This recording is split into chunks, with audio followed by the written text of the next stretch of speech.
Hello and welcome to Financial Freedom. आज की video एक क्वेश्चन के साथ मैं स्टार्ट करना चाहूँगा कि ये जो मार्केट क्रैश आप देख रहे हो, इसमें क्या हमें पैनिक करने की ज़रूरत है? मुझे पता है कि ये एक बहुत ही स्ट्रेसफुल टाइम है और इसीलिए ये मैं वीडियो लेकर के आ रहा हूँ।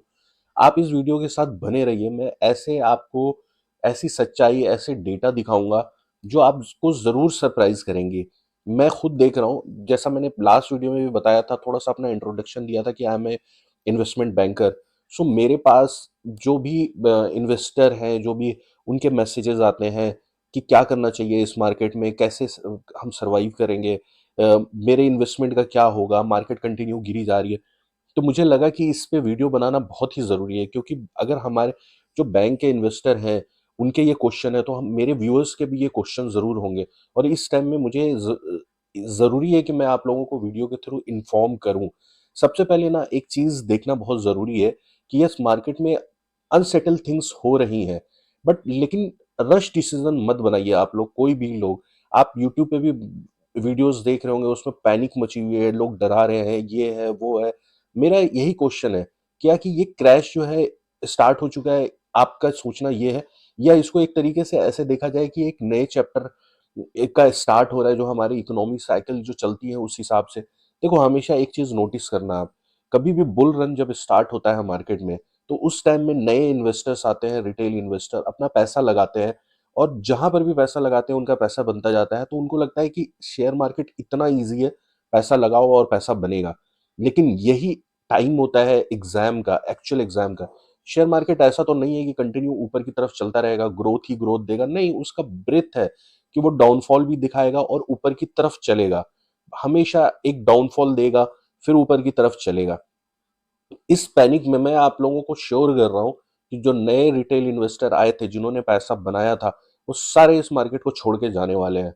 बिकॉज़ विदाउट नॉलेज आप पैसा नहीं कमा सकते हो किसी भी फील्ड से। आपको नॉलेज लेना ही पड़ेगा। आप एक जॉब के लिए या एक बिज़नेस के लिए आप कितने धक्के खाते हो, कितनी परेशानियाँ उठाते हो, उसके बाद आप घर पे आते हो कुछ पैसे लेकर के। लेकिन आपको जहाँ से एक्चुअल पैसा बनेगा, वो चीज़ सीखना नहीं चाहते हम लोग। तो आज मैं इस वीडियो के ज़रिए आप लोगों को ऐसे-ऐसे डेटा दिखाऊँगा ना कि आप शॉक हो जाओगे। देखिए, न्यूज़ तो है ही है। मैं न्यूज़ को भी थोड़ा-सा कवर करता हूँ कि क्या-क्या चीज़ें हैं जो मार्केट में आपको टेंशन क्रिएट कर रही हैं। देखिए, इन्फ्लेशन, जैसा मैंने पिछले वीडियो में बताया था कि इन्फ्लेशन तो एक है ही है, जहाँ पे आपको इन्फ्लेशन से लड़ना है, सारी चीज़ें करनी है। उसके बाद जियोपॉलिटिकल टेंशन भी है, हम लोग बहुत सारी जगह पे देख रहे हैं कि वॉर काइंड ऑफ सिचुएशन है। आप देख लो, आप यूएसए में देख लो क्या हो रहा है, वहाँ पे गवर्नमेंट चेंज की बात हो रही है। चाइना में अलग से सिचुएशन ऐसा है। बट यस, न्यूज़ आती रहेंगी। बट एक चीज़ मैं आपको बताता हूँ कि ये न्यूज़ ना बनती है, जस्ट बिकॉज़ आप देखोगे कुछ टाइम पहले मार्केट में हर जगह पे पॉजिटिविटी थी कि मार्केट रिटेल इन्वेस्टर का पैसा आ रहा है, ये है, वो है, बहुत सारी चीज़ें चल रही थी। हर जगह पे पॉजिटिविटी दिखाई जा रही थी, और रिटेल इन्वेस्टर इसी में आकर के फंसते हैं। और उसके बाद आज आप न्यूज़ चैनल खोल लीजिए या फिर आप किसी भी चैनल को जा करके खंगाल लीजिए, वहाँ पे सिर्फ पैनिक मचा हुआ है। कोई भी डेटा पे बात नहीं करना चाह रहे हैं। मेरा क्वेश्चन यही है कि क्या ये पहली बार हो रहा है कि मार्केट क्रैश हुआ है या मार्केट में करेक्शन है? अब इसको 2 तरीके से आप ले सकते हो कि क्या ये मार्केट क्रैश है या करेक्शन है? अगर मेरे हिसाब से देखोगे तो ये मार्केट का करेक्शन है, और करेक्शन हेल्दी है। करेक्शन होना ज़रूरी है। अगर करेक्शन नहीं होगा, तो किस पॉइंट ऑफ टाइम पे हम पैसा लगाएँगे? चलिए हम कुछ डेटा को देखेंगे। डेटा को देखने के बाद हम समझेंगे कि क्या हमें पैनिक करना चाहिए या नहीं करना चाहिए। वीडियो को शॉर्ट रखेंगे और बहुत ही क्रिस्प रखेंगे। तो सबसे पहले हम डेटा पे आते हैं, और डेटा पे आकर के डेटा देखेंगे चार्ट पे। तो सबसे पहले चार्ट हम इसलिए देख रहे हैं कि चार्ट से हमें ये पता चलेगा कि क्या पहले ऐसा हुआ है, पहले पैनिक आई है। तो मैं निफ्टी का चार्ट लगा रहा हूँ। तो निफ्टी, एक्चुअली निफ्टी एक बैकबोन है। निफ्टी को आपको देखना ज़रूरी है। मार्केट की अंडरस्टैंडिंग के लिए निफ्टी की नॉलेज होना, निफ्टी कैसे चल रहा है, निफ्टी का ग्रोथ क्या है, जब तक अंडरस्टैंड नहीं करेंगे तो नहीं समझ में आएगा। देखिए, मैंने आप लोगों के लिए ऑलरेडी कुछ जगह पे एक रेक्टेंगल एरिया बना के रखा हुआ है, और वहां पे एक गिरावट आपको देखने को मिलेगी। मैं सारा डेटा से दिखाऊंगा कि कितने कितने परसेंट पे कहाँ कहाँ पे गिरावट हुई है। तो इससे आप लोगों को कॉन्फिडेंस आएगा कि ये पहली बार नहीं हो रहा है कि शेयर मार्केट में गिरावट है। आप अगर इस चैनल से बने रहेंगे, आप लोगों को बहुत इंफॉर्मेशन, बहुत नॉलेज आप लोगों को मिलने वाली है। तो चलिए स्टार्ट करते हैं। सबसे पहले हम देखते हैं, जो ये वाला मैंने एक जगह पे एक रेक्टेंगल लगाया है, आप देख सकते हो कि यहाँ पे इफ यू कैन सी कि इस जगह से एक करेक्शन स्टार्ट हुई यहाँ पे। ठीक है, अभी मैं इसको सर्कल करके आपको बताता हूं। सो ये पॉइंट हाई बनाया था और यहाँ पे एक लो पॉइंट बनाया था। तो ये जो मार्केट की गिरावट हुई थी कोविड के टाइम में, 37% जो है यहाँ पे माइनस हुआ था। तो एक तो गिरावट यहाँ पे देखे, और जब गिरावट खत्म हुई तो फिर क्या हुआ, मार्केट चल पड़ा और मार्केट ऊपर की तरफ अपने को सस्टेन कर रहा है कंटिन्यू लंबे टाइम तक। गिरावट तो बहुत छोटे टाइम के लिए होती है, लेकिन मार्केट हमेशा ऊपर की तरफ चलता है लॉन्ग टर्म में। फिर देखो आप, एक जगह पे यहाँ पे एक बहुत बड़ी गिरावट हुई थी, इस जगह पे आपने देखा ये कब हुआ था।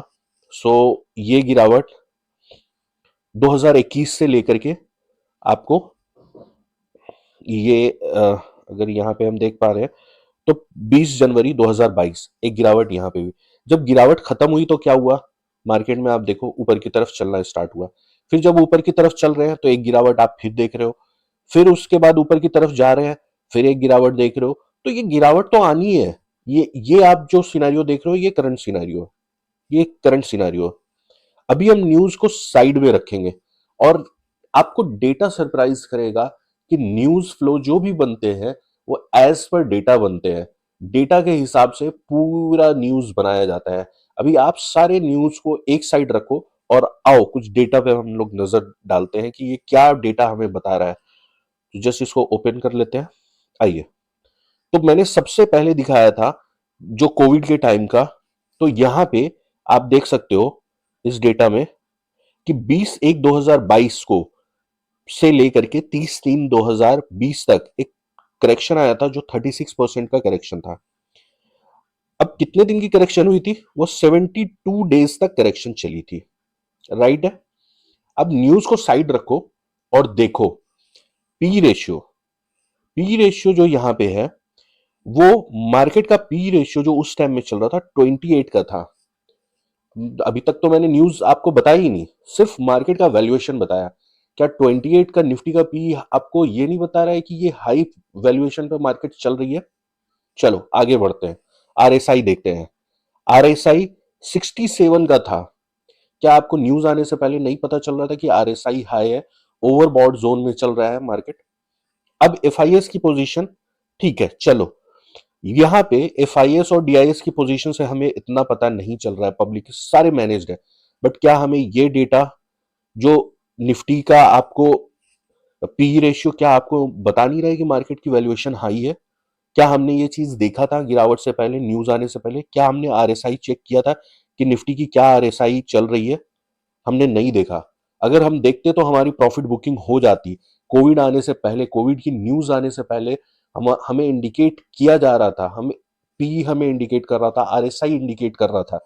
अब यही डेटा जब हम दूसरी गिरावट में देखते हैं 19/10/2021 से लेकर के 17/6/2022 तक 17-18% का निफ्टी ने करेक्शन दिया। कितने दिनों के लिए? 241 डेज के लिए ये करेक्शन हुआ था। अगेन आप देख सकते हो पी, पी का रेशियो क्या था। क्या आपको इंडिकेट नहीं कर रहा था कि मार्केट हाई वैल्यूएशन पे चल रहा है? बिल्कुल कर रहा है। क्या हमने ये नॉलेज लिया था कि हम निफ्टी का पी चेक करें? सिर्फ मार्केट में पैसा लगा देना इंपॉर्टेंट नहीं है, कहां कहां लगाना है ये इंपॉर्टेंट है। तो निफ्टी का पी रेशियो आप देख करके खुद समझ सकते हो। जब करेक्शन खत्म हुई थी तो निफ्टी एकदम राइट वैल्यूएशन पे आ गई थी, जो 18 का 19 का पी रेशियो था, एकदम बिल्कुल सटीक आ गया था। दूसरा आरएसआई अगेन हमें इंडिकेट कर रहा है कि ओवरबॉट जोन में चल रहा है। जब निफ्टी की करेक्शन खत्म हुई थी तो उस टाइम में एकदम सही जोन पे पहुंच चुका था। जो एफआईएस का पोजीशन था वो भी इंडिकेट कर रहा था, लगभग 70% एफआईएस ने अपनी पोजीशन बना रखी थी। ठीक है, जब मार्केट डिप बना रहा था तो एफआईएस ने बेच बेच के अपनी पोजीशन 13.45 कर लिया। अब एफआईएस के पास पोजीशन बची ही नहीं तो वो बेचेंगे क्या? कैसे मार्केट गिरेगी? अब वहां से जब वैल्यूएशन करेक्ट हो चुका है तो मार्केट गिरेगी नहीं। अभी तक तो देखो मैंने न्यूज की बात ही नहीं की, सिर्फ डेटा आपको कितनी चीजें बता रहा है, सिर्फ ये चीज देखो आप।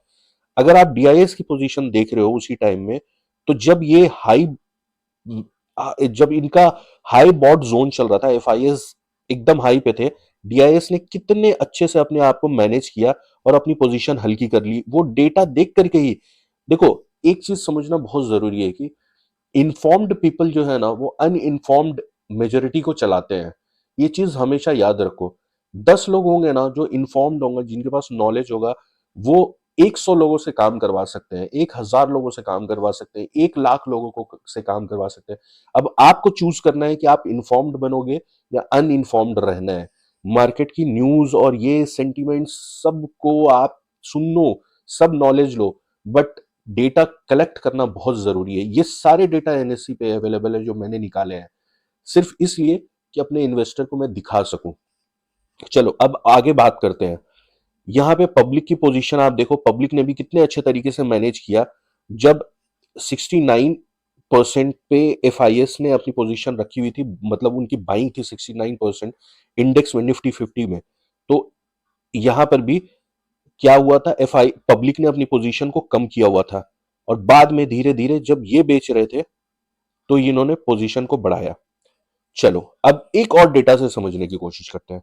28/11/2022 से 20/3/2023 लगभग 10% की करेक्शन हुई, और वो 109 दिन 109 डेज के लिए ये करेक्शन हुई थी।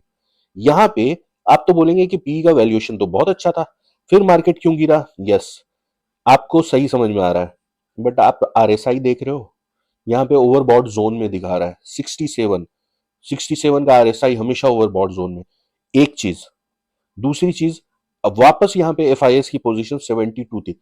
जब एफआईएस ने खरीद खरीद के इंडेक्स में अपनी पोजीशन 72 कर लिया, क्या वो प्रॉफिट बुकिंग नहीं करेंगे? क्या आप अपना पैसा लगाते हो, प्रॉफिट बुकिंग नहीं करते हो? तो उन्होंने प्रॉफिट बुकिंग कर करके अपनी पोजीशन 8.61 किया, और जब इनके पास पोजीशन थी ही नहीं बेचने के लिए, तो वो मार्केट को कैसे गिरा देंगे?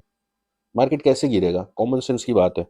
अब उसी तरीके से डीआईएस को देखते हैं। जब इनकी पोजीशन हाई जा रही थी, डीआईएस ने चुपचाप से अपनी पोजीशन कम कर ली, और उसके बाद जब ये अपनी पोजीशन कम कर रहे थे, तो इन्होंने बाइंग कर करके मार्केट को सही रखने में कामयाब हो गया। उसी तरीके से स्मार्ट पब्लिक क्या कर रही थी, अपने पोजीशन को हल्का कर रहा था जब इनका पोजीशन ज्यादा था, और जब ये बेच रहे थे तो उस टाइम में माल इकट्ठा कर रहे थे। तो हमेशा आप एक चीज को नोटिस करो, इन्फॉर्म्ड पीपल के आप दायरे में आओ, नॉलेज लो। वापस आप देखो 11/9/2023 को यहां पे 6% की करेक्शन हुई, 41 दिन चली थी। अगेन यहां पे देखोगे पी रेशियो तो ठीक है, बट आरएसआई देखो, अगेन एफआईएस की पोजीशन देख लो आप। अब करंट मार्केट सिनेरियो में देखते हैं क्या सिचुएशन चल रही है। तो ये है 23/9/2024 से मार्केट करेक्शन दे रही है। कितने परसेंट की करेक्शन हुई है? 12.5, लगभग 12% की करेक्शन हुई है। कितने दिनों से चल रही है? 109 दिन हो चुके हैं। यहाँ पे आपको पहले ही इंडिकेट कर रहा है कि मार्केट हाई वैल्यूएशन पे चल रही है, और अभी करंट जो मार्केट की कंडीशन है वो 21.25 है, मतलब सही वैल्यूएशन पे अभी मार्केट आ गई है। एफआईएस की पोजीशन आपको खुद इंडिकेट कर रहा था 23/9/2024 को कि मार्केट में सेलिंग आनी है, बिकॉज सॉरी, ये आरएसआई है, तो आरएसआई आपको बता रहा है कि ओवरबॉट जोन में है, आपको यहाँ पे प्रॉफिट बुकिंग करनी थी, अपने पैसे को फ्री करना था। एफआईएस की पोजीशन बता रहा है 75% का पोजीशन कैरी किया हुआ था उन्होंने। एफआईएस की पोजीशन चीख चीख के बता रही थी कि यहां पर से हमें पोजीशन हल्का करना है। अब एफआईएस की पोजीशन 15 पे आ चुकी है, अब इनके पास बहुत ज्यादा माल नहीं है बेचने के लिए। तो आपको खुद समझ में आ रहा है कि ये देखो डीआईएस ने क्या किया, धीरे धीरे धीरे धीरे अभी ये पोजीशन अपनी कम कर रहे हैं 15.45, और डीआईएस अपनी पोजीशन को बढ़ा रहे हैं। देखो 41.28 से अपनी पोजीशन बढ़ा करके 49.71 कर दिया है इन्होंने। पब्लिक, स्मार्ट पब्लिक देखो कैसे खरीदारी कर रही है, 71.88% का पब्लिक ने पोजीशन कर लिया है। ठीक है, अब इस डेटा से आप लोगों को क्या पता चल रहा है कि क्या हमें पैनिक करने की जरूरत है? बिल्कुल भी नहीं। क्या हमें खरीदारी करनी चाहिए? अगर आपके पास पैसा है तो बिल्कुल खरीदारी करनी चाहिए। अगर आपके पास पैसा नहीं है, तब मैं कुछ एक्शन आपको बताता हूं इस टाइम में आपको क्या एक्शन करने की जरूरत है। आप अपने पोर्टफोलियो को डेली डेली देखना बंद कीजिए। आप सबसे पहले एक चीज को समझिए कि मार्केट लॉन्ग टर्म में हमेशा ऊपर की तरफ जाएगी। अगर आपने अच्छे कंपनी खरीदी हुई है तो आपको हमेशा ऊपर की तरफ निफ्टी मिलेगा। आप आपकी कंपनी ऊपर की तरफ जा रही है। अगर मंथली चार्ट में लगाऊं तो आपको समझ में आ जाएगा कि कितने भी डिप आए हैं वो छोटे फ्रेम में आपको दिखेंगे। यहाँ पे कितने छोटे फ्रेम के लिए आया था, कितने छोटे फ्रेम के लिए आया, कितने छोटे फ्रेम के लिए आया, बट लॉन्ग टर्म में हमेशा ऊपर की तरफ मार्केट जा रही है। सो आपने अगर अच्छी कंपनी खरीदा होगा, नॉलेज से खरीदा होगा, विदाउट एनी टिप के खरीदा होगा, किसी के कहने पे कि ये कंपनी ले लो वो कंपनी ले लो, अपनी एनालिसिस नहीं की होगी, आप बिल्कुल भी टेंशन फ्री रहो। और अगर आपको नॉलेज मेरे चैनल से अच्छी मिलती है तो जरूर मेरे चैनल को लाइक करो, सब्सक्राइब करो और लोगों के साथ शेयर करो। जो इस टाइम में पैनिक हो रहे हैं उनके साथ वीडियो जरूर शेयर करें। जो सोच रहे हैं कि लॉस में अपने पोर्टफोलियो को एग्जिट करें, बिल्कुल भी नहीं। अगर उनके पास अच्छी कंपनी है या अच्छे इंडेक्स में या अच्छे ईटीएफ में पैसा लगाया हुआ उन्होंने, बिल्कुल रुकना चाहिए उनको। अपने इन्वेस्टमेंट के साथ रुको। अपना इमोशनल डिसीजन मत बनाओ। इमोशनल डिसीजन हमेशा आपको प्रॉब्लम में डालेगी। इस टाइम में आपको अपने पोर्टफोलियो को डाइवर्सिफाई करने की जरूरत है। ये कुछ टिप्स हैं जो मैंने आपको दिए हैं। दूसरी चीज जो सबसे इंपॉर्टेंट है कि हमेशा फाइनेंशियल प्रोफेशनल की एडवाइस लेना जरूरी है। किसी भी इधर उधर के चैनल से, यूट्यूब के वीडियोस से, ये वो ऐसी नॉलेज आप मत लें जो आपको सिर्फ ये बता रहा है कि हाँ आप कुछ पैसे यहाँ पे दे दो, मुझे वो दे दो वो दे दो, आपको मैं कुछ टिप दे देता हूँ। कभी भी ऐसे चक्करों में नहीं फंसना है। अपनी नॉलेज लेनी है, अपनी एनालिसिस करनी है और अच्छे प्रोफेशनल फाइनेंशियल एडवाइजर से आप जरूर जुटे रहे। तो कंक्लूजन क्या निकल करके आया है, इन सारे डेटा को जब आप देखेंगे तो एक कंक्लूजन बहुत ही स्ट्रांग आया है कि मार्केट में बने रहना है, मार्केट में अच्छी कंपनी के साथ बने रहना है। ये सारी न्यूज़, इंफॉर्मेशन, ये सारी चीज़ें बनाई जाती हैं। ये सारी चीज़ें अकॉर्डिंग टू द डेटा बनता है। जो बड़े-बड़े पैसे वाले हैं, जो करोड़ों में, अरबों में इन्वेस्ट करते हैं, उनके लिए न्यूज़ बनाना कोई बड़ी बात नहीं है। कुछ टाइम पहले आप देख रहे होंगे मार्केट में हर चीज़ें पॉजिटिव बताई जा रही थी। न्यूज़ भी ऐसी चल रही थी, हर चीज़ें पॉजिटिव। अभी आप हर चैनल देख लो, न्यूज़ चैनल देख लो, सारी चीज़ें नेगेटिव शो करेंगी। ये सारे न्यूज़ बनाए जाते हैं। सो डेटा देखो, एजुकेशन लो, नॉलेज लो। न्यूज़ चैनल्स ये वो सब चलते रहेंगे। आपका डेटा आपका दोस्त है। और अगर मेरी वीडियो आप लोगों को अच्छी लगती है तो अगेन मैं बोलूँगा लाइक कीजिए, सब्सक्राइब कीजिए एंड शेयर ज़रूर कीजिए इसको। वीडियो को इतना ही रखते हैं। आई होप कि आपको डाउट क्लियर हुआ होगा। Thank you so much.